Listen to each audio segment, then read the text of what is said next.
យន្តវូបានសួរថាតើនាងបន្តលាក់អត្តសញ្ញាណខ្លួនឯងដល់ពេលណាសួនដុកបានសួរលោកម្ចាស់ដឹងដោយរបៀបណាទូតប្រុសបានតបថាគាត់មានអារម្មណ៍ថាឈឺចិត្តមែនទែនព្រោះថាទូស្រីរបស់យើងក្បត់ទំនុកចិត្តរបស់គាត់សួនដុកបានតបថាលោកម្ចាស់សូមស្ដាប់ខ្ញុំបកស្រាយសិនយន្តវូនឹងបានតបទៅវិញថាគាត់មិនអាចទទួលយកការបកស្រាយរបស់ឃាតករបាននោះទេជាពិសេសគឺឈប់ធ្វើជាចៅមហាឲ្យគាត់ទៀតកុំឲ្យគាត់ឃើញមកចាត់ទុកថាគាត់នឹងមើលមនុស្សខុសទៅចោះហើយយន្តវូនឹងក៏បានចាក់ចែងទៅទាំងឈឺចិត្តទៅណាសួនដុកគឺគាត់អត់ទាន់យល់ទេអូបងនឹងក៏បានបកគោប្រាក់មួយចំនួនឲ្យគាត់ដោយនិយាយថាឆាប់ចាក់ចែងអំពីទីក្រុងហ្នឹងទៅព្រោះបើមិនអញ្ចឹងទេអូបងនឹងរាយការណ៍ទៅកាន់តាហ៊ានណាជំរាបសួរសួស្ដីប្រិយមិត្តទាំងអស់គ្នាជាទីមេត្រីវិលមកវិញហើយជាមួយនឹង admin ដែលជាភាពបន្តមុននឹងចូលដល់សាច់រឿងយើងកុំភ្លេច like ក៏ដូចជា subscribe ដាក់រូបសញ្ញាកណ្ដឹងឲ្យ admin ម្នាក់មួយផងអរគុណច្រើនសួនដុកទៅតំណឹកឃើញថាអូគ្រប់គ្នាហ្នឹងគឺមិនបានគិតថានាងគឺជាសួនដុកđâuឡើយគិតថានាងគឺជា Lady Choyu អញ្ចឹងហើយនាងក៏បានសួរអូបងថានាងគឺជាឃាតករដែលសម្លាប់នរណាគេអូបងបានស្ដីឲ្យថានាងមិនគួរធ្វើផ្លេចនោះទេព្រោះថាស្វាមីរបស់នាងព្រមទាំងនាងគឺជាឃាតករដែលសម្លាប់កូនប្រុសច្បងទី1របស់លោកមន្ត្រីចូលអូបងបាននិយាយថាគាត់បានឃើញសេចក្តីប្រកាសនៅក្នុងដៃរបស់ឃាតករស៊ីឈ្នួលម្ចាស់ហាងលក់សភៅហ្នឹងកំពុងតែសរសេរសម្បត្តិប្រាប់ទៅ Lady Choyu ដោយមិនឲ្យមកឥឡូវហ្នឹងទេព្រោះថាឃាតករស៊ីឈ្នួលកំពុងតែស្វែងរកនាងហើយក៏ជាពេលដែលសួនដុកហ្នឹងមករកគាត់ផងដែរដោយនិយាយថាកាពិតទៅគឺលោកបានដឹងរឿងរ៉ាវទាំងអស់ហ្នឹងហើយមែនទេ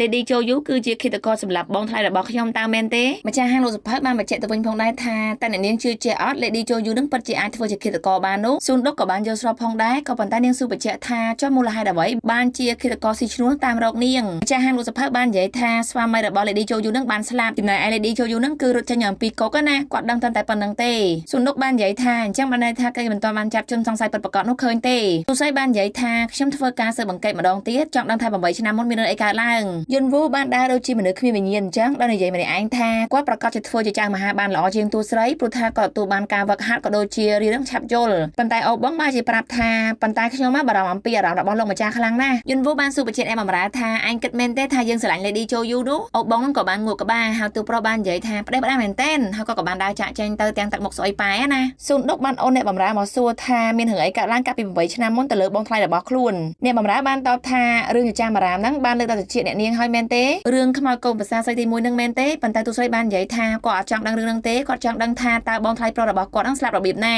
អ្នកបំរើហ្នឹងបាននិយាយថាតាមគាត់ដឹងវីយូណាស់មកហើយ8ឆ្នាំមុនហ្នឹងគឺអ្នកប្រុសរបស់គាត់ហ្នឹងស្លាប់នៅឯទីក្រុងភ្យុងយ៉ាងហើយការពិតទៅគាត់គ្រាន់ដឹងតាមគេដែរទេថាពីអ្នកប្តីប្រពន្ធហ្នឹងរកស៊ីជួញដូរបែរជាដណ្ដើមមាសអំពីអ្នកប្រុសធំហ្នឹងហើយក៏បានបាញ់សម្លាប់គាត់សួនដុកហ្នឹងគឺបាននិយាយថាវាពិតជាចម្លែកខ្លាំងណាស់ព្រោះថាអ្នករកស៊ីហ្នឹងបែរជាមានកំភ្លើងដើម្បីបាញ់មន្ត្រីរាជការវិញណាយន្តវូឯនេះវិញគឺព្យាយាមបំភ្លេចទូស្រីក៏ប៉ុន្តែគាត់គូររូបពេលណាគឺនឹកឃើញទូស្រីសរសើរគាត់ពេលហ្នឹងសូម្បីតែអានសភៅហ្នឹងក៏គាត់ឃើញរូបគំនូររបស់ទូស្រីដែរដូចជាបើកសភៅឃើញស្នេហ៍អញ្ចឹងណាសួនដុកក៏បានមកពឹងពាក់បងប្រុសដើម្បីឲ្យធ្វើការស៊ើបអង្កេតនៅការស្លាប់របស់បងថ្លៃខ្លួនកាលពី8ឆ្នាំមុនស៊ុនគូនឹងបានសួរបញ្ជាក់ថាហេតុអីបានជាធ្វើការស៊ើបអង្កេតម្ដងទៀតបែបហ្នឹងព្រោះថារឿងទាំងអស់ហ្នឹងវាកើតនៅភ្យុងយ៉ាងសួនដុកនឹងបានប្រាប់ថាបងថ្លៃរបស់នាងហ្នឹងត្រូវបានគេនិយាយថាអ្នករកស៊ីពីអ្នកប្តីប្រពន្ធហ្នឹងសម្រាប់គាត់ក៏ប៉ុន្តែតាមផ្លូវដែលយើងត្រឡប់មកវិញយើងក៏បានជួយសង្គ្រោះមនុស្សស្រីម្នាក់ផងដែរមកសម័យទៅវិញនៅពេលដែលទូស្រីរបស់យើងហ្នឹងបាត់បង់ស្វាមីហើយកូនស្រីរបស់ Lady Choyu ហ្នឹងគឺបានចូលមករកនាងដោយនិយាយថាកាលពី8ឆ្នាំមុនហ្នឹងទូស្រីរបស់យើងបានជួយគេពីអ្នកម៉ែកូន Lady Choyu ព្រមទាំងបុកហ៊ីហ្នឹងគឺជាកម្លាំងចិត្តដែលធ្វើឲ្យទូស្រីរបស់យើងហ្នឹងគិតថាស្វាមីរបស់ខ្លួនបានស្លាប់ទៅហើយក៏ប៉ុន្តែជំនួសទៅដល់អ្នកទាំងពីរហ្នឹងព្រោះពេលនោះសួនដុកស្ទើរតែស្លាប់ទៅតាមស្វាមីតែហើយដោយសារតែបាក់ទឹកចិត្តគុនគូបាននិយាយថា Lady Choyu នឹងមែនទេគឺជាឃាតករស៊ុនដុកបាននិយាយអះអាងថា Lady Choyu អាចមិនមែនជាឃាតករនោះទេអាចជាគេចោលប្រកាន់ស៊ុនគូបានសួរថាតើទូស្រីរបស់យើងនឹងបានជួបជាមួយនឹងឃាតករស៊ីឈ្នួលមែនទេគាត់បារម្ភមែនតែនប៉ុន្តែទូស្រីបាននិយាយថាមិនមែននោះទេស៊ុនដុកបានសារភាពត្រង់ថានាងគឺបានដឹងដោយសារសម្ដេចយ៉ាងកាន់ចានតែប៉ុណ្ណោះបងប្រុសបានសួរថាចុះហេតុអ្វីបានជាសម្ដេចយ៉ាងកាន់ចានមិនរាយការណ៍អញ្ចឹងតើ Lady Choyu នឹងនៅឯណាទូស្រីបាននិយាយថាកុំខ្វល់អីព្រោះថានាងមិនបាននៅទីក្រុងហានយ៉ាងទេហ្នឹងហើយទើបនាងពឹងពាក់ឲ្យបងប្រុសធ្វើការស៊ើបអង្កេតឲ្យនាងពន្វូការជំងឺស្នេហាហ្នឹងគឺធ្ងន់ធ្ងរដែរណាព្រោះថាមិនត្រឹមតែបើសភៅឃើញស្នេហ៍ទេគឺគាត់នឹងធ្ងន់ធ្ងររហូតដល់ថ្នាក់បាយមិននឹកទឹកមិនស្រីណាហើយអូបងនឹងបារម្ភមែនតែនក៏បានឲ្យគ្រូពេទ្យមកមើលគាត់គ្រូពេទ្យគឹមបាននិយាយថាលោកម្ចាស់កើតជំងឺស្នេហាហើយលោកម្ចាស់ក៏ដឹងលក្ខខណ្ឌរបស់ខ្លួនឯងផងដែរប៉ុន្តែបើមិនព្យាបាលទេលោកម្ចាស់ប្រកាសជាអាចនឹងស្លាប់បន្ទាប់មកលោកគ្រូពេទ្យក៏បានឃើញកញ្ចក់ដៃតួប្រុសណាហើយនិយាយថាឆាប់ទៅរកនាងទៅនាងគឺជាថ្នាំព្យាបាលរបស់លោកម្ចាស់ទូសៃនឹងក៏បានលាកកញ្ចក់ឲ្យយាយជីនហើយយាយជីនបានសួរ ថាហេតុអ្វីបានជាទូស្រីរបស់យើងនឹងគូបកូនស្រីទី2ជាមួយនឹងនិស្សិតកសិករនឹងសុននុកបាននិយាយថាមកពីមើលទៅឃើញសមគ្នានឹងឯងប៉ុន្តែយាយជីនៅតែនិយាយថាសមរបៀបណាសុននុកបាននិយាយថាហេតុអ្វីក៏ចាប់អារម្មណ៍ម្ល៉េះយាយជីបាននិយាយថាតាមលឺចាមអារ៉ាមកហ្នឹងកូនទី2នឹងសម្ដីអាក្រក់ថែមទាំងឆេះឆាយទៀតផងបងថ្លៃស្រីនឹងបានតបទៅកាន់យាយជីវិញថាការពិតទៅមិនដូចពាក្យចាមអារ៉ានោះទេបើសិនជាប្អូនស្រីនឹងបានជួបគេផ្ទាល់ប្រកាសជាដឹងថាគេដូចជាប្អូនស្រីអញ្ចឹងប៉ុន្តែយាយជីបាននិយាយថាដូចខ្ញុំយ៉ាងណាទៅព្រោះថាខ្ញុំនិយាយសភាពរាសាថែមទាំងត្រង់ទៀតផងទូស្រីនឹងបាននិយាយថានេះហើយគឺជាមូលហេតុដែលស័ក្តិសមជាមួយនឹងនិស្សិតកសិករនឹងយាយជីបាននិយាយថាបើស័ក្តិសមអញ្ចឹងគូតែខ្ញុំនោះទេទូស្រីបាននិយាយថាគាត់ដឹងនិស្សិតហ្នឹងគឺនៅផ្ទះជប់ជាមួយនឹងយាយតារបស់យាយជីនឹងឯងហើយថែមទាំងស្គាល់គ្នាតាមនៅតូចម្លេះកាពិតទៅយាយជីនឹងគឺស្រឡាញ់គេមែនទេព្រោះថាសុនហ្នឹងគាត់បានឆែកមើលប្រវត្តិហើយអញ្ចឹងណាយាយជីបាននិយាយថាតើគាត់អាចផ្លាស់ប្ដូរបានមែនទេទូស្រីនឹងបាននិយាយថានេះហើយគឺជាមូលហេតុព្រោះថាបេះដូងរបស់ឯងហ្នឹងគឺបានកំណត់រួចទៅហើយយួនវូនឹងក៏បានចេញមកក្រៅហើយអូបងក៏បានស្កាត់ជួបជាមួយលោកម្ចាស់របស់ខ្លួនឲ្យប្រាប់ថា Lady Choyu ហ្នឹងគឺបកគោប្រាក់មកឲ្យវិញទូប្រុសបាននិយាយថាហេតុអីបានជានាងនៅទីក្រុងហាន់យ៉ាងទៀតព្រោះថាគិតកោស៊ីឈ្នួលកំពុងតាមរកគេអញ្ចឹងណាអូបងបាននិយាយថាលោកម្ចាស់គួរតែជួបនាងទៅប៉ុន្តែយួនវូបានតបទៅវិញថាតើយើងគួរតែជួបអក្រិតជនមែនទេអូបងបានស្អីឲ្យថាគិតរឿងហ្នឹងទៅអីលោកម្ចាស់ព្យាបាលខ្លួនសិនទៅព្រោះថាបើសិនជាជំងឺស្នេហាហ្នឹងបន្តទៀតអាចធ្វើលោកម្ចាស់ឈឺយួនវូបានតបថាគាត់ដឹងស្ថានភាពហ្នឹងច្បាស់ជាងពេទ្យទៀតណាមួយទៀតគ្រាន់តែរឿងប៉ុណ្ណឹងមិនធ្វើឲ្យគាត់ស្លាប់នោះទេ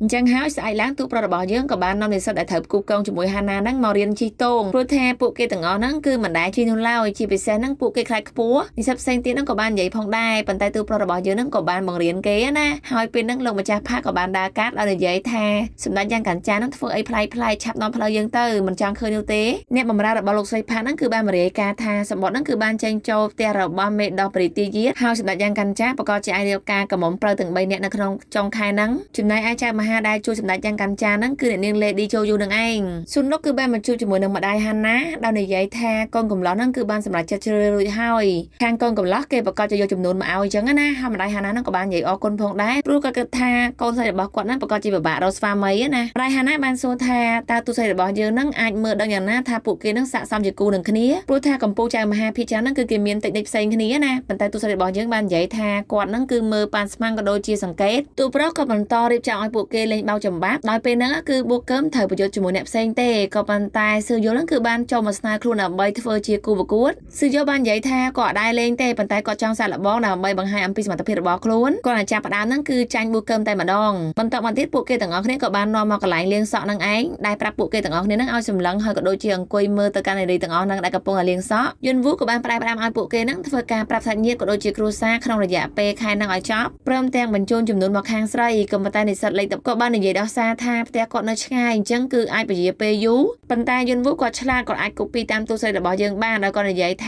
ាបើសិនជានិស្សិត12ហ្នឹងមើលតាមក្បួនហោរាសាស្ត្រទៅមិនរៀបចំការក្នុងឆ្នាំហ្នឹងទេគេអាចពជាពេល17ឆ្នាំទៀតលើបែបហ្នឹងនិស្សិតហ្នឹងក៏បានយកព្រមដើម្បីរៀបចំឲ្យតាន់ពេលវេលាណាគាត់បានសម័យថាទូរស័ព្ទនៅក្បែរហ្នឹងហើយសរសើរគាត់ថាគាត់ជាមនុស្សឆ្លាតអញ្ចឹងណាប៉ុន្តែការពិតគឺជាអូបងនោះទេសំខាន់អូបងឡើងផាំងតែម្ដងដោយទូប្រុសហ្នឹងបាននិយាយថាគាត់ប្រកាសជាអាចលុបទូរស័ព្ទចេញពីបេះដូងឆាប់ៗហ្នឹងបន្ទាប់មកយួនវូហ្នឹងក៏បានមកប្រាប់កូនស្រីទាំង3នាក់ហ្នឹងថាគាត់គឺបានរកមើលហោរាហើយគឺថ្ងៃ25ខែក្រោយហ្នឹងគឺរៀបចំកម្មវិធីទាំង3នាក់តែម្ដងព្រោះថាវាជាថ្ងៃសិរីសួស្ដីណាក៏ប៉ុន្តែកូនស្រីទាំង3នាក់ហ្នឹងបាននិយាយថាគិតមើលហោរាមែនទេជឿជាក់របៀបណាថាវាជាសិរីសួស្ដីយួនវូក៏បាននឹកឃើញសម្ដីរបស់ Lady Choyu របស់យើងណាបានប្រាប់ថាកុំនិយាយអំពីហោរាទៅកាន់ពួកគេឲ្យសោះយួនវូហ្នឹងគឺគាត់ត្រាម៉ាខូចចិត្តតែម្ដងណាគាត់ក៏បានមើលឃើញថា Lady Choyu ហ្នឹងមកក្បែរគាត់ហើយគាត់ក៏បានយំយ៉ែកថាហេតុអីក៏ទៅឆ្ងាយម្លេះពួកគេមិនស្ដាប់គាត់នោះទេប៉ុន្តែនៅពេលដែលគាត់តាំងសតិមកវិញហ្នឹងគឺជាកូនបើតែប៉ុណ្ណោះកូនបើក៏បានសួរថាតើលោកម្ចាស់ហូរទឹកភ្នែកមែនទេអាណាព្រមទាំងឌូរីលឺបែបហ្នឹងក៏បានសម្លឹងមើលណាយួនវូបាននិយាយថាមិនមែនគាត់ហូរទឹកភ្នែកនោះទេគ្រាន់តែមានអ្វីចូលភ្នែកគាត់តែប៉ុណ្ណោះហើយសាមស៊ុនក៏បានសួរផងដែរថាហេតុអីបានជាអត់ធ្វើការជាមួយ Lady Choyu ទៅវិញប៉ុន្តែទូប្រុសហ្នឹងអត់ខ្វល់ទេក៏បានចាក់ចេញទៅទាំងឈឺចិត្តស្អិតទ្រូងហាណាបានសួរបញ្ជាក់ប្អូនបើថ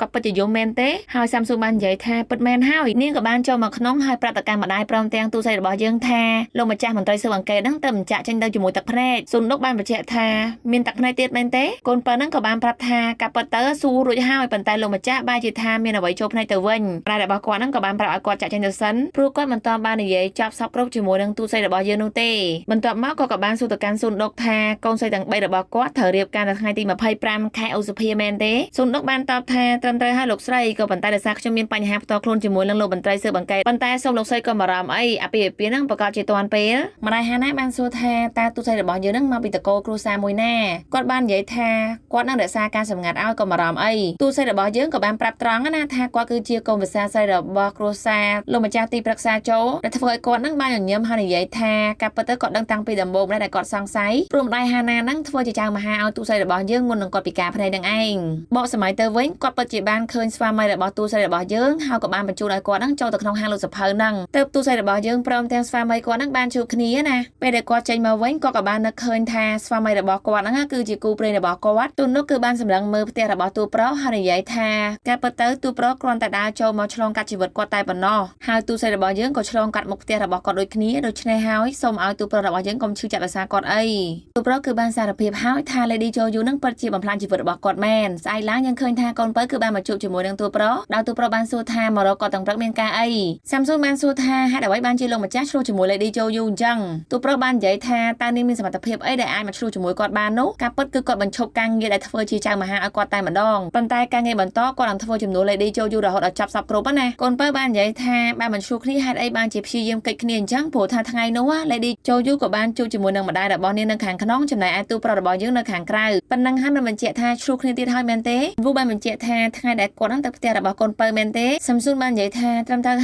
ហើយលោកម្ចាស់តែនឹងឈឺចិត្តស្អិតទ្រូងហូរទឹកភ្នែកទៀតផងបន្ទាប់មកអបបងមករកគឺបាត់លោកម្ចាស់របស់ខ្លួនតែម្ដងហើយគាត់មកហាងលក់សភៅហ្នឹងក៏មិនឃើញដែរក៏ប៉ុន្តែបែរជាឃើញឃាតករស៊ីឈ្នួលហ្នឹងណាចៅមហាមាត់ច្រើនហ្នឹងគាត់បានសួរថាតើលោករក Lady Joyu មិនទាន់ឃើញទេមែនទេលោកគឺអាចសាក់ទៅរកគាត់នៅឯចន្លងភ្នំណាមបានព្រោះនាងកំពុងធ្វើជាចៅមហាឲ្យកូនស្រីរបស់មេសាំងឈុនពេលហ្នឹងអបបងនៅក្បែរហ្នឹងក៏បានមកតាមផងដែរណាទូស្រីហ្នឹងគឺបានប្រាប់ទៅកាន់កូនបើថាធ្វើយ៉ាងណាក៏ដោយថ្ងៃនៃបុណ្យឧសភាហ្នឹងគឺរៀបចំទាំង3គូតែម្ដងគឺកូនបើត្រូវទៅលាងសក់ចំណែកឯដូរីហ្នឹងត្រូវទៅឲ្យទឹកភេសជ្ជៈទៅកាន់ប៊ូកើមនឹងឯងប៉ុន្តែគ្រាន់ដូរីនឹកឃើញហ្នឹងគឺនាងបាននិយាយថាវាគួរឲ្យស្អប់ខ្ពើមខ្លាំងណាស់ទូស្រីបាននិយាយថាសន្យាគឺជាការសន្យាដូច្នេះគឺមិនអាចកលាបាននោះទេកូនបើព្រមទាំងស៊ុនដុកហ្នឹងគឺនិយាយត្រូវគ្នាខ្លាំងណាស់ដោយនាងបាននិយាយថានាងតែតែមានបំណងចង់កក់សក់មុនរៀបការនឹងឯងឥឡូវបានសម្រេចហើយប៉ុន្តែដូរីបានប្រាប់ថាបំណងល្អហ្នឹងគឺតកុំការអីហើយទូប្រុសហ្នឹងគឺបានលួចមើលសកម្មភាពរបស់ទូស្រីយើងពីខាងក្នុងណាអូបងហ្នឹងគឺបានមកប្រាប់ទូស្រីរបស់យើងមុនគិតកោមកដល់ដោយគាត់និយាយថានាងឆាប់រត់ឲ្យលឿនឡើងព្រោះថាគិតកោស៊ីឈ្នួលហ្នឹងគឺមកដល់ហើយក៏បានប្រាប់ស៊ុនដុកថាឲ្យចូលទៅក្នុងហ្នឹងលាក់ខ្លួនសិនទៅសាំស៊ុនដំបងនឹកថាអូកុំចូលទៅអីតែក៏បានគិតមកវិញថាមានអីអាក្រក់ទៅទូស្រីបានប្រាប់អូបងថាគាត់មិនអីនោះទេប៉ុន្តែអូបងបានស្រែកឲ្យគាត់ថាគាត់មិនបារម្ភអំពីនាងទេប៉ុន្តែក៏បារម្ភថាខ្លាចគិតកោមកហ្នឹងគឺត្រូវទូប្រុសរបស់យើងពាក់ព័ន្ធដោយសារតែទូស្រីហ្នឹងទៀតទើបគាត់ហ្នឹងជួយទូស្រីទៅបន្ទាប់មកអូបងក៏បានបើកបន្ទប់តូចមួយហើយរុញគាត់ទៅណាដែលទូប្រុសរបស់យើងនៅក្នុងហ្នឹងផងដែរទូប្រុសឃើញបែបហ្នឹងក៏បាននិយាយថាកុំឲ្យទូស្រីយកច្រឡំពីខ្លួនអីគាត់ធ្វើដើម្បីរស់ទេស៊ុនដុកបានតបថាខ្ញុំនឹងចាក់ចេញទៅវិញក៏ប៉ុន្តែទូប្រុសរបស់យើងបានចាប់ដៃទូស្រីហើយនិយាយថាកុំធ្វើអ្វីប្រេះផ្ដាស់ឲ្យសោះតើនាងលឺឬក៏អត់ថាឃាតករស៊ីឈ្នួលនៅខាងក្រៅទូប្រុសហ្នឹងក៏បានស្ទាបដើមទ្រូងស៊ុនដុកបានថាលោកម្ចាស់ឈឺដើមទ្រូងទៀតហើយមែនទេទូប្រុសហ្នឹងគឺបានប្រាប់ថាគាត់គឺអាចមើលទូស្រីរបស់យើងស្រាប់បានប៉ុន្តែបេះដូងរបស់គាត់គឺមិនអាចនោះទេយុនវូហ្នឹងក៏បានស្ទុះអោបទូស្រីរបស់យើងតែម្ដងឃាតករស៊ីឈ្នួលហ្នឹងក៏បានដើរបើកមើលគ្រប់បន្ទប់ដើម្បីចង់ដឹងថា Lady Joyu ពិតជានៅទីនេះមែនអត់អូបងគឺបានធ្វើការដេញឃាតករស៊ីឈ្នួលហ្នឹងដោយនិយាយថាបើមិនចេញទេគាត់នឹងធ្វើការរាយការណ៍ទៅកាន់តាហ៊ានប៉ុន្តែឃាតករស៊ីឈ្នួលបានប្រាប់ផងដែរថាគាត់រកមនុស្សតែប៉ុណ្ណោះនៅពេលដែលគាត់ជួបគាត់ជាត្រឡប់ទៅវិញអូបងហ្នឹងក៏បានធ្លុយមាត់ថាទីនេះអត់មាន Lady Joyu នៅទេកូនបើហើយនឹងកូនទី2ហ្នឹងក៏បានខប់គាត់មិនឲ្យគាត់ហ្នឹងចូលឆែកឆេរផងដែរស្របពេលហ្នឹងម្ដាយរបស់ហាណាក៏បានចូលមកជាមួយនាងហើយលោកស្រីក៏បានសួរថានរណាគេមកបង្កបញ្ហាផ្ទះគាត់ហាណាបាននិយាយថានាងគឺបានឃើញលោកអនុស្រីត្រីហ្នឹងកំពុងធ្វើដំណើរមកផ្ទះរបស់ពួកយើងតើខ្ញុំគួរតែហៅគាត់ទេអញ្ចឹងហើយឃាតករស៊ីឈ្នួលគេបាននិយាយថាមើលទៅថ្ងៃនេះមិនមែនជាថ្ងៃរបស់គេនោះទេគាត់ក៏បានចាក់ចែងទៅកូនបើគឺបានសួរកូនបងថាតើនាងនិយាយកុហកមែនទេដើម្បីឲ្យឃាតករស៊ីឈ្នួលនឹងចាក់ចេញទៅអាណាបានប្រាប់ថាគាត់ពិតជាបានឃើញអនុស្សាវរីយ៍ត្រីស៊ុនគូនឹងមកមែនដូរីនឹងក៏បានសួរតែភ្នាក់ផ្អើផងដែរថាតើមូលហេតុអ្វីបានជាឃាតករស៊ីឈ្នួលនឹងតាមរកអ្នកនាង Lady Joyu ទៅវិញម្ដាយរបស់ហាណានឹងបាននិយាយថាប្រហែលជាការយកច្រឡំនោះទេ Lady Joyu ប្រកាសជាគេមួយបង្កាច់ហើយចំណែកឯទូស្រីរបស់យើងនឹងក៏បានរុញទូប្រុសចេញផងដែរព្រោះថាអោបឡើងយូរតែម្ដងណាទូស្រីបាននិយាយថាឃាតករស៊ីឈ្នួលនឹងបានចាក់ចេញទៅហើយអញ្ចឹងទូប្រុសក៏បានដើរទៅតាមក្រោយជាមួយនឹងទូស្រីដោយទូប្រុសនឹងគឺបានចាប់ដៃរបស់ ទូស្រីយើងណាសួរថាហេតុអីបានជានាងមិនចាក់ចេញអំពីទីក្រុងហានយ៉ាងអញ្ចឹងទូស្រីបាននិយាយថាគាត់ចង់បញ្ចប់ការងារធ្វើជាចៅមហានឹងសិនប៉ុន្តែយុនវូបាននិយាយថាតើឃាតករមានភាពស្មោះត្រង់ដែរមែនទេទូស្រីនឹងបាននិយាយថាគាត់មិនអាចបញ្យល់អំពីស្ថានភាពរបស់នាងបានទេប៉ុន្តែយ៉ាងណាក៏ដោយនាងគឺត្រូវបានគេមួបង្កាច់នាងមិនមែនជាឃាតករនោះទេទើបយុនវូនឹងបានប្រាប់ថាបើចង់ទៅធ្វើការនឹងបន្តគួរតែស្នាក់នៅផ្ទះរបស់គាត់ព្រោះថាវាសុវត្ថិភាពប៉ុន្តែទូស្រីបានបដិសេធថាគាត់មិនអាចនៅបាននោះទេព្រោះគាត់នឹងគឺមិនស្រឡាញ់ទូប្រុសនោះឡើយណាមួយទៀតគឺគាត់មានកន្លែងដែលមានសុវត្ថិភាពរួចទៅហើយព្រោះថាទូប្រុសរបស់យើងនឹងបានសារភាពថាគាត់ពិតជាបានលងស្រឡាញ់ទូស្រីរបស់យើងមែនណាមួយទៀតទូប្រុសរបស់យើងនឹងគឺមានជំងឺស្នេហាទៀតផងតើទូស្រីរបស់យើងនឹងដែលចិត្តឃើញគាត់ស្លាប់ដែរឬទេតើនាងពិតជាអត់ស្រឡាញ់ខ្ញុំមែនទេប៉ុន្តែទូស្រីនឹងបានបញ្ជាក់ម្ដងទៀតថាគាត់ពិតជាអត់បានស្រឡាញ់ទូប្រុសមែនទូស្រីនឹងបានបញ្ជាក់ផងដែរថាលោកម្ចាស់គឺជាបរិបទដែលឆ្លាតជាងគេក្នុងប្រទេសចូលសុនដូច្នេះហើយទូប្រុសរបស់យើងប្រកាសជាអាចព្យាបាលជំងឺស្នេហានឹងជាហើយនាងក៏បានចាក់ចែងទៅព្រោះថាអូបងព្រមទាំងកូនពៅនឹងគឺបានលួចស្ដាប់នៅខាងក្រៅតែម្ដងបន្ទាប់មកអូបងនឹងក៏បានមកជួបជាមួយលោកម្ចាស់របស់ខ្លួនសួរថាតើលោកម្ចាស់យ៉ាងម៉េចហើយកូនពៅបាននិយាយថាស្ថានភាពរបស់ទូប្រុសនឹងបើប្រៀបធៀបនៅពេលដែលស៊ូនគូបដិសេធនាងគឺមិនខុសគ្នានោះទេដូរីនឹងក៏បានចូលមកដល់ហើយនិយាយថាតើឯងត្រូវគេបដិសេធហើយមែនទេដូរីក៏បានប្រតិកម្មទូប្រុសផងដែរថាម្ដាយរបស់ខ្លួននឹងចង់និយាយជាមួយយុនវូបានធ្វើការសុំទោសម្ដាយរបស់ហាណាហើយនិយាយថាគ្មានរឿងបែបហ្នឹងកើតឡើងនោះទេនៅពេលដែលឃាតករស៊ីឈ្នួលមកដល់ផ្ទះតែម្ដងម្ដាយហាណាបានតបថាកុំបារម្ភអីគាត់ក៏បានដឹងផងដែរថាវាគឺជារឿងដែលយកច្រឡំតែប៉ុណ្ណោះទូប្រុសបានសួរថាមូលហេតុអ្វីបានជាគាត់នឹងຕົកចិត្តទៅកាន់ Lady Choyu ខ្លាំងម្ល៉េះម្ដាយហាណាបាននិយាយថាដោយសារ Lady Choyu នឹងគាត់គឺជាចៅមហាដែលអាចមើលដឹងថានរណាគឺជាគូនរណានឹងឯងយុនវូបានសួរផងដែរថាតើអ្នកដែលធ្វើជាចៅមហានឹងមានកម្មពៀរឬក៏អត់ម្ដាយរបស់ហាណានឹងបាននិយាយថាលោកម្ចាស់គួរតែបញ្ឈប់អារម្មណ៍ជាមួយ Lady Choyu ទៅព្រោះថាអ្នកទាំងពីរនឹងគឺមិនអាចស្រឡាញ់គ្នាបាននោះទេមិនអញ្ចឹងទេលោកម្ចាស់អាចបញ្ឈប់ធ្វើជាចៅមហាក៏បានដែរក៏ប៉ុន្តែទូប្រុសរបស់យើងបាននិយាយថាគាត់នឹងទទួលបញ្ជាអំពីបរិជាមិនអាចឈប់បាននោះទេចំណែកឯទូស្រីនឹងគឺជួបផ្ទះបណ្ដានឹកឃើញពីសម្ដីរបស់ទូប្រុសថាចង់ឃើញគាត់ស្លាប់ដោយសារជំងឺស្នេហាមែនទេធ្វើឲ្យនាងបានលួចនិយាយម្នាក់ឯងថាតើគេពិតជាយំដូចកូនក្មេងមែនទេហើយស្របពេលហ្នឹងអ្នកបម្រើគឺដេកក្បែរនឹងតែម្ដងណាដោយគាត់បាននិយាយថាតើទូស្រីនឹងនិយាយអំពីអ្វីទូនដុកក៏ភ័យបន្តិចដែរខ្លាចថាអ្នកបម្រើលឺអ្វីដែលខ្លួនឯងនិយាយយប់ច្រើនទៅហើយប៉ុន្តែទូប្រុសនឹងគឺបានប្រាប់អូបងថាគាត់គឺទៅក្រសួងអនុវត្តច្បាប់ព្រោះទូប្រុសនឹងចង់ទៅមើលករណីឃាតកម្មទៅលើកូនប្រុសរបស់លោកមន្ត្រីចូលនឹងឯងសំខាន់គ្រាន់ទូប្រុសទៅដល់ភ្លាមនឹងសួរមន្ត្រីគេហើយមន្ត្រីនឹងក៏បាននិយាយផងដែរថាលោកម្ចាស់ស៊ុនគូក៏បានមករកមើលផងដែរអញ្ចឹងតើគាត់គួរឲ្យមន្ត្រីណាម្នាក់មើលមុនហើយពេលហ្នឹងទូប្រុសព្រមទាំងស៊ុនគូរបស់យើងក៏បានជជែកគ្នាខាងក្រៅ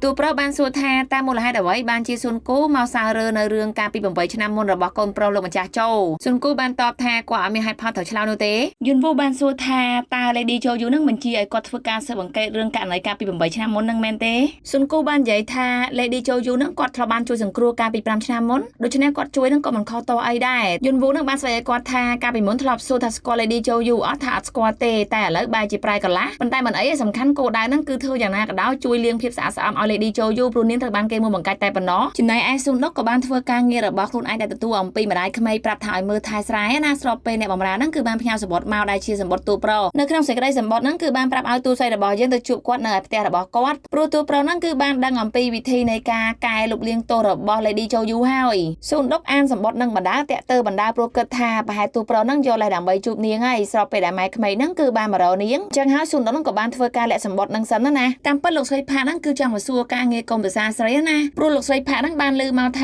ទូស្រីរបស់យើងនឹងគឺរកឃើញដីបន្ថែមទៀតដែលអត់មាននៅក្នុងប្លង់ក៏ប៉ុន្តែជាដីរបស់ខ្លួនឯងដែរលោកស្រីផានឹងគឺបានអាសាកូនស្រីព្រមទាំងនិយាយថាទុកចិត្តឲ្យនាងមើលថែបន្តទៀតណាអនាគតទៅក៏គ្រប់គ្រងផ្ទះនឹងទេបន្តមកទៀតស្អែកឡើងគឺនាងបានមកជួបជាមួយនឹងបងប្រុសរបស់នាងនៅនឹងមុខផ្ទះរបស់ទូប្រុសស៊ុនគូនឹងគឺបានប្រតិកម្មស៊ុនដុកថាយ៉ាងណាក៏ដោយនៅពេលដែលសម្ដេចយ៉ាងកាញ្ចាស៊ូនឹងថាបាត់ការចងចាំបាត់ទៅហើយមិនចាំអ្វីនោះទេបន្ទាប់មកពួកគេក៏បានចូលទៅក្នុងផ្ទះរបស់ទូប្រុសដោយយុនវូនឹងគឺបានឲ្យពួកគេអង្គុយយុនវូបានប្រាំសេចក្តីថាគាត់ហៅពួកគេទាំងពីរនាក់មកដើម្បីស្វែងរកឃាតករពិតថានរណាគេគឺជាអ្នកដែលសម្លាប់កូនប្រុសច្បងរបស់លោកមន្ត្រីចូលយុនវូក៏បានសួរទៅកាន់ទូនស្រីថាតើពីឆ្នាំនោះមានរឿងអីកើតឡើងទូនស្រីបាននិយាយថាកាលពីឆ្នាំនោះគឺវាយូរទៅហើយនាងក៏បានធ្លាក់ចូលទន្លេដោយលោកអនុសេនីយ៍ត្រីស៊ុនគូនឹងបានជួយសង្គ្រោះនាងអញ្ចឹងហើយនាងក៏បានបាត់ការចងចាំអត់ចាំអីទៀតចឹងណាការពិតស៊ុនដុកក៏រៀងខូចចិត្តដែរព្រោះថាទូប្រុសនឹងគឺមិនសូម្បីតែមើលមុខនាងឡើយហើយទូប្រុសបាននិយាយថាតើនាងបាត់ការចងចាំមែនទេខ្ញុំស្មានថាវាមានតែក្នុងរឿងប្រឡោមលោកទេអូបងបានសួរកាត់ថាបើសិនជានាងបាត់ការចងចាំហេតុអីបានជាដឹងច្បាស់ថាគេមួយបង្កាច់ទូស្រីនឹងបាននិយាយថាមកពីនាងស្គាល់ខ្លួនឯងច្បាស់ថានាងគឺមិនបានសម្លាប់នរណាម្នាក់នោះឡើយ Lady Choyu នោះអូបងនឹងគឺបាននិយាយកាត់ទូស្រីថាតើនាងគឺជាម្ដាយរបៀបណាដែលធ្វើជាគំរូឲ្យកូនអាយុ3ឆ្នាំនោះខ្ញុំមកឈឺចិត្តចង់ឲ្យយំទេ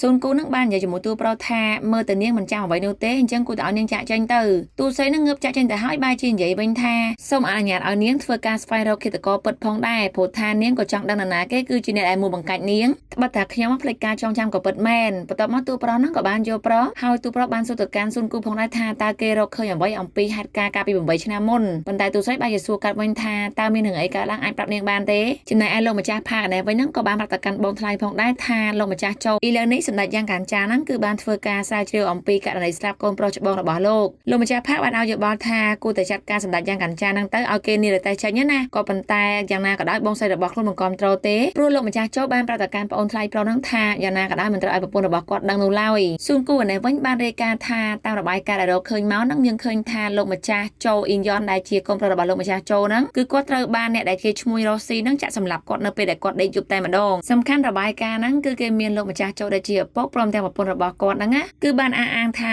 ឃាតករមានឈ្មោះថាខ្វាន់មូហើយគេហ្នឹងគឺជាអ្នករ៉ូស៊ីដែលគ្រប់គ្រងជាមួយមន្ត្រីដែលមានឈ្មោះថាចូលអ៊ីយ៉នហ្នឹងឯងហើយបើនិយាយទៅ Lady Joyu ហ្នឹងគឺជាប្រពន្ធរបស់ខ្វាន់មូណាដែលធ្វើឲ្យទូស្រីរបស់យើងបាននិយាយថានេះគឺជាមូលហេតុដែលគេសម្លាប់លោកមន្ត្រីចូលអ៊ីយ៉នហ្នឹងមែនទេទូប្រុសហ្នឹងបាននិយាយថាព្រោះឈ្មោះហ្នឹងលោកវត្ថុធាតុដើមមកធ្វើជាប្រាក់ណាទូស្រីហ្នឹងបាននិយាយថាវាអត់សមហេតុផលទេព្រោះថាមូលហេតុអីបានជាអ្នកជួញដូរជាមួយគ្នាហ្នឹងតែសម្លាប់មន្ត្រីផ្ដាច់ផ្លូវរបស់ខ្លួនឯងនោះវាមិនសមហេតុផលតែម្ដងបងបានសួរថាក្រែងនេះមិនចងចាំទេមែនទេប៉ុន្តែទូប្រុសបានសួរបន្តថាតើស៊ូនគូហ្នឹងរកអ្វីឃើញបន្តទៀតបន្ទាប់មកស៊ូនគូហ្នឹងបាននិយាយហេតុការណ៍ថាកាលពី8ឆ្នាំហ្នឹងក៏មានអ្នកទោសម្នាក់ដែលផ្សំកំណត់ជាមួយនឹងខ្វាន់មូត្រូវបានជាប់ទោសផងដែរហើយអនុសេនីយ៍ត្រីហ្នឹងគាត់ក៏បានធ្វើការយាមក៏ប៉ុន្តែគេក៏បានរត់គេចនេះហើយគឺជាមូលហេតុដែលអនុសេនីយ៍ត្រីហ្នឹងបាត់បង់ការងារក៏បានដេញចាប់រកអ្នកទោសណាហើយឃាតករស៊ីឈ្នួលដែលតាម Lady Joyu ហ្នឹងគឺជាអនុសេនីយ៍ត្រីដែលបានបាត់បង់ការងារកាលពី8ឆ្នាំមុនហ្នឹងឯងចំណែកឯនាងតូចបុកហ៊ីហ្នឹងគឺបានដើរចូលទៅរកឃាតករស៊ីឈ្នួលហ្នឹងហើយប្រាប់ថានាងពិតជាបានស្គាល់នារីម្នាក់ហ្នឹងស្របពេលដែលសម្បត្តិរបស់ម្ចាស់ហាងលោកសុភៅហ្នឹងគឺបានសរសេរទៅដល់ដៃរបស់ Lady Joyu តែម្ដងថាកុំឲ្យគាត់ត្រឡប់មកវិញអីព្រោះថាឃាតករស៊ីឈ្នួលគឺរងចាំគាត់ចំណែកឯទូប្រុសហ្នឹងគឺបាននិយាយអំពីការខុសឆ្គងនៃរបាយការណ៍ណាកាលពី8ឆ្នាំមុនអ្នកដែលអះអាងក៏ដូចជាកាកក្តីអ្នកទោសឃាតករហ្នឹងគឺជាកូនចៅរបស់លោកម្ចាស់ចូលហើយក៏ជាពេលដែលគេរៀបចំឲ្យកូនប្រុសរបស់លោកម្ចាស់ចូលទៅធ្វើការនៅភ្ជុងយ៉ាងហ្នឹងផងដែរបើនិយាយទៅគឺទូប្រុសរបស់យើងបានជារៀបការជាមួយពនាងវិញណាហើយគេដាក់កូនប្រុសរបស់គេតែវាធ្វើឲ្យទូស្រីរបស់យើងនឹកឃើញថាការពិតលោកម្ចាស់មីនដែលជាកូនចៅរបស់លោកម្ចាស់ចូលហ្នឹងគឺគាត់បានស្រឡាញ់កូនប្រុសរបស់លោកម្ចាស់ចូលហើយពួកគេទាំងពីរនាក់ហ្នឹងក៏បានសម្រេចចិត្តបកឱកាសឪពុករបស់ខ្លួនណាដែលធ្វើឲ្យគ្រួសារពួកគេទាំងពីរនាក់ខ្លាចទៅជាសត្រូវនឹងគ្នាអញ្ចឹងហើយគឺអូបងបានសួរថាទូស្រីរបស់យើងហ្នឹងមានការចងចាំហើយមែនទេប៉ុន្តែទូស្រីបាននិយាយថាការពិតទៅរឿងរ៉ាវទាំងអស់ហ្នឹងគាត់ធ្លាប់ឃើញនៅក្នុងបឡោមលោកមួយហើយឈ្មោះរបស់អ្នកនិពន្ធមានឈ្មោះថានិស្សិតប្រុសធ្វើឲ្យទូប្រុសព្រមទាំងទូស្រីហ្នឹងគិតដូចគ្នាថាពួកគេហ្នឹងអាចជាអ្នកដែលសរសេរសៀវភៅដើម្បីទម្លាយការពិតដូចជាពេលដែលកូនពៅហ្នឹងបកអាក្រាតអំពីលោកម្ចាស់ផាកអញ្ចឹងបន្ទាប់មកទូស្រីរបស់យើងក៏បានទៅសួរម្ចាស់ហាងលោកសភៅណាថាបឡោមលោកមួយហ្នឹងតើម្ចាស់អ្នកសរសេរហ្នឹងនៅឯណាម្ចាស់ហាងលោកសភៅហ្នឹងបានតបផងដែរថាបរិមម្នាក់នោះសរសេរតែមកសភៅទេហើយក៏បានទៅបួសជាព្រះសង្ឃនៅឯវត្តស៊ូវ៉ាឯណោះបន្ទាប់មកទៀតយើងឃើញថាទូស្រីហ្នឹងគឺបានដើរមកវត្តស៊ូវ៉ាហើយជួបជាមួយនឹងទូប្រុសស៊ុនដុកបានសួរទៅកាន់ទូប្រុសថាតើលោកម្ចាស់មកធ្វើអ្វីទូប្រុសបាននិយាយថាគឺគាត់បានដឹងតាមម្ចាស់ហាងលោកសភៅប្រាប់ថាអ្នកនិពន្ធហ្នឹងគឺនៅវត្តស៊ូវ៉ាបន្ទាប់ពីទូស្រីបានជួបជាមួយលោកផ្សេងហើយប្រាប់ថាព្រះសង្ឃនោះមានឈ្មោះថាស៊ូចិនប៉ុន្តែគេមិននៅវត្តទេតើឲ្យយើងរងចាំប៉ុន្តែនៅសឹកសុកភ្លៀងហ្នឹងក៏បានធ្លាក់តែម្ដងមានតែក្នុងរឿងទេហើយទូស្រីរបស់យើងហ្នឹងក៏បានឆក់ទូប្រុសមកកន្លែងជ្រោកភ្លៀងវូបាននិយាយថាមេឃឡើងស្រឡះចាស់បែរជាភ្លៀងតែម្ដងទូស្រីហ្នឹងបាននិយាយថាមកពីកញ្ជ្រោងស្នេហាហ្នឹងគឺចាប់ផ្ដើមរកគូសកលហើយបីសាច់កញ្ជ្រោងហ្នឹងគឺចូលចិត្តផ្សំគុំគូស្នេហ៍គេណាយន្តវូបាននិយាយថាអញ្ចឹងគឺយើងត្រូវមុនរបស់កញ្ជ្រោងហើយមែនទេទូស្រីបានតបថាកុំបារម្ភអីមេឃប្រកាសជាឆាប់ភ្លៀងឆាប់ហើយទូប្រុសបាននិយាយថាបើគង់តែបែបហ្នឹងគាត់ចង់សួរត្រង់តែម្ដងថាហេតុអីបានជាទូស្រីរបស់យើងហ្នឹងក៏ហត់ទាំងតែខ្លួនឯងហ្នឹងមានអារម្មណ៍ល្អចំពោះគាត់ថាមិនស្រឡាញ់គាត់ទៅវិញអេដមីនសូមធ្វើការ slash តាមនេះសិនចង់ដឹងថាតើទូស្រីរបស់យើងនឹងតបតបែបណាហើយក៏សូមធ្វើការខន្តីអភ័យទោសដល់កំហុសឆ្គងនានាអរគុណច្រើនជម្រាបលាជួបគ្នាវីដេអូក្រោយបាយ